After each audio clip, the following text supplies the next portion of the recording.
Telugu story time for kids official. ఒక చెరువులో ఉన్న తాబేలు మాట్లాడుతుందంటారా? కానీ అది ప్రతిసారి కనిపించదు, ఎందుకంటే అది స్వర్ణ తాబేలు. అనగనగా ఒకప్పుడు నల్లటి పచ్చటి అడవి మధ్యలో చిన్న గ్రామం ఉండేది. ఆ గ్రామం చివరికి ఉన్న ఓ చెరువు దగ్గర పిల్లలు ఎక్కువగా ఆడుకోవడం తప్ప ఇంకేమీ చేసేవారు కాదు. కానీ పెద్దవాళ్ళు మాత్రం చెప్పేవారు, ఈ చెరువులో ఒక్కొక్కసారి ఒక స్వర్ణ తాబేలు కనిపిస్తుంది అని. అది మంచి పిల్లలతో మాత్రమే మాట్లాడుతుంది అని. చాలామంది పిల్లలు ఇది విని గట్టిగా నవ్వేసేవారు. కానీ సుష్మిత, ఓ చిన్న పద్ధతిగా ఉండే అమ్మాయి మాత్రం ఆ కథను గుండెల్లో పెట్టుకుంది. ప్రతిరోజు పాఠశాలకు ముందు తర్వాత ఆ చెరువు దగ్గరికి వెళ్ళేది. చెరువు దగ్గర నిశ్శబ్దంగా కూర్చొని పుస్తకం చదువుతూ ఉండేది. రణధీర్ ఎప్పుడు సుష్మితను చూసి అనుమానం పెట్టుకునేవాడు, ఈ అమ్మాయికి ఏమీ చెరువులో కనిపిస్తుందో అని. ఒకరోజు రణధీర్ ఆమెను ఫాలో అయ్యి చెరువుకు వచ్చాడు. ఆమెతో మాట్లాడాడు. సుష్మిత అంది, నిజంగా నువ్వు నిశ్శబ్దంగా శాంతంగా ఉంటే ఆ తాబేలు వస్తుంది.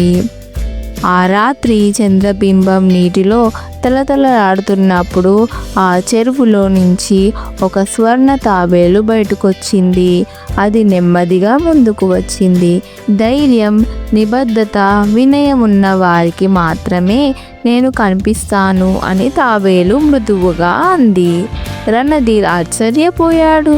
తాబేలు మాట్లాడడం చూసి ముందుకు వెళ్ళి ఎటు ప్రశ్నలు జల్లి, కానీ తాబేలు ఒక్క మాట మాట్లాడలేదు. సుష్మిత దగ్గరికి వచ్చి, నువ్వు ప్రతిరోజు నన్ను ఓపికగా ఎదురు చూశావు. నీ నిజమైన మనసుకి బహుమతి ఇవ్వాలనుకుంటున్నాను అని చెప్పింది తాబేలు. బహుమతి ఏమిటంటే, తాబేలు సుష్మితకు ఒక చిన్న బంగారు నాణెం ఇచ్చింది. ఈ నాణెంతో ప్రతిరోజు ఒక మంచి పని చెయ్యాలి.